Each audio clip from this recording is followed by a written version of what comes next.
Cyber fraud और सुरक्षा के लिए सरकार ने अहम कदम उठाए हैं। सरकार ने साइबर सुरक्षा के लिए नया नियम लागू किया है। इस पर और अपडेट देने के लिए हमारे साथ जुड़ रहे हैं जी मीडिया संवाददाता अमरीश पांडे। अमरीश, बताइए और क्या डिटेल है इसमें?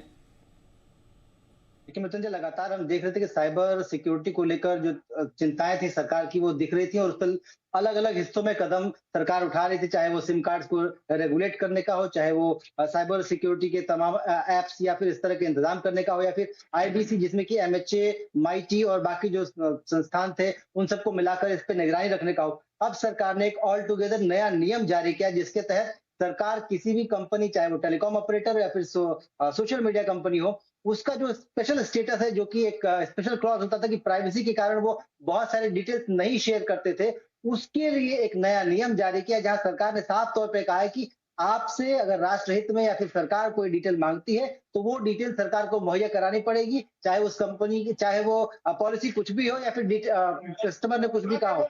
साफ तौर पर अगर ये कहें तो सरकार ने ये साफ कहा है कि मैसेज के कंटेंट के अलावा सरकार सारी डिटेल इन कंपनी से मांग सकती है और कंपनियों को वो सरकार के पास डिटेल सारी भेजनी पड़ेगी। इसके साथ ही सरकार ने ये भी कहा है कि फर्जी मैसेज, किसी भी तरीके के फर्जी मैसेज अगर कोई फॉरवर्ड करता है तो ये भी साइबर अपराध की श्रेणी में आता है। इस पर भी कार्रवाई साइबर अपराध के नियमों के तहत ही होगी।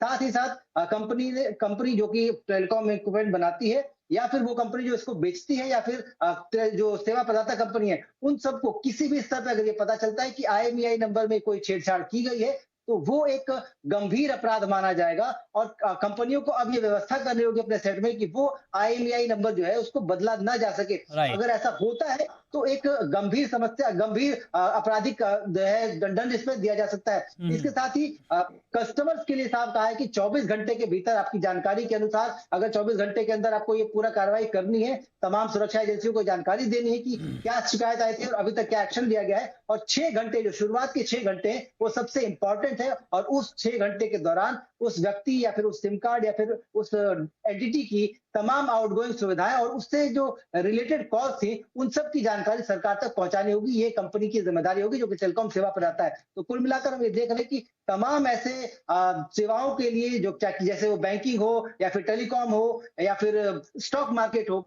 या फिर हमारे आप जैसे जो आप हाँ, जो बिल्कुल। ग्राहकों को देते हैं जानकारी, राइट। उस तरह की जानकारी भी एक गलत तरीके से अगर प्रस्तुत करता है कोई, तो ये भी एक साइबर अपराध है और उसके लिए भी कार्रवाई पूरी तरीके से होगी। और ये नियम जो है सरकार ने नए बनाए हैं और आज से नियम लागू भी है। जी, तो आज से नियम लागू हैं, तो ये एक अच्छी बात है साइबर सुरक्षा के मोर्चे पर।